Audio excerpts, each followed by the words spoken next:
Russia's invasion of Ukraine led to what has been called Europe's biggest refugee crisis of the 21st century. Millions fled the country, many to neighbouring Poland.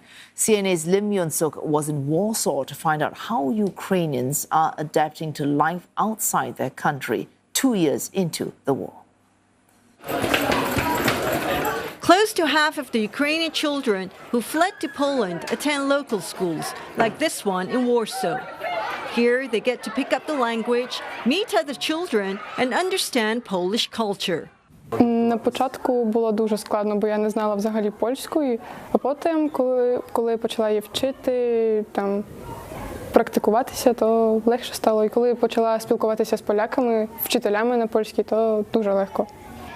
Out of about 850 students at the school, more than 100 are Ukrainians. New classrooms were built to take them in. Ukrainian teachers who escaped the war recruited to help them through the transition. Their presence has made the school more vibrant.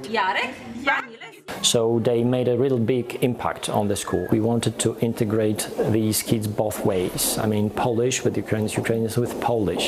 So to share their points of view, to teach each other, to show their roots. Children of Ukrainian refugees can go to school for free in Poland, though some opt for online classes to keep up with the Ukrainian curriculum instead.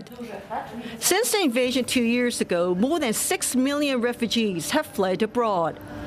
About 1 million settled in Poland, which responded by providing support, including family benefits. Lyudmila Chimachenko, or Luda, took her son Yan and crossed the border with just a suitcase in hand when the war broke. Первого дня нам была дана единоразовая помощь сначала, когда вот мы только приехали, была помощь 300 злотых. Потом на детское нам давали это 500 злотых ежемесячно, а с 1 січня подняли 800 злотых на ребенка. Это очень большая допомога, это для детей, все, это очень хорошо. While Luda misses her husband and elder son, who both stayed behind to fight in the army, she and Jan are making a new life for themselves in Warsaw.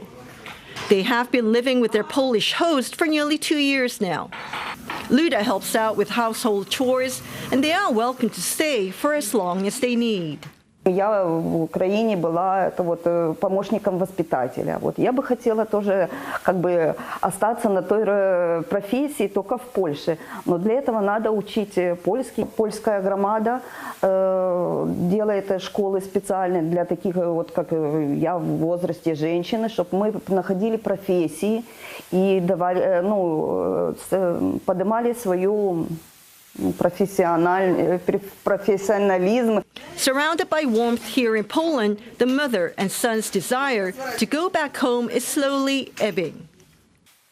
Chcę zostać w Polsce, po prostu mnie podoba. Ja nie chcę wracać w Ukrainę.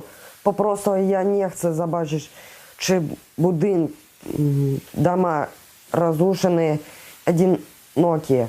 Ja chcę zobaczyć ojca, babci, brata i mojego kota zabrać do Warszawy w Polsce.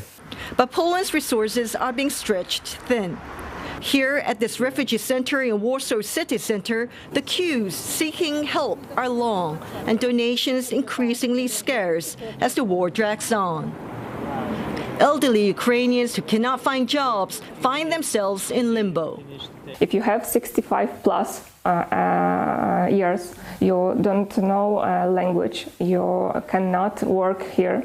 So how can you live in your normal life when you're just sitting and waiting? What next?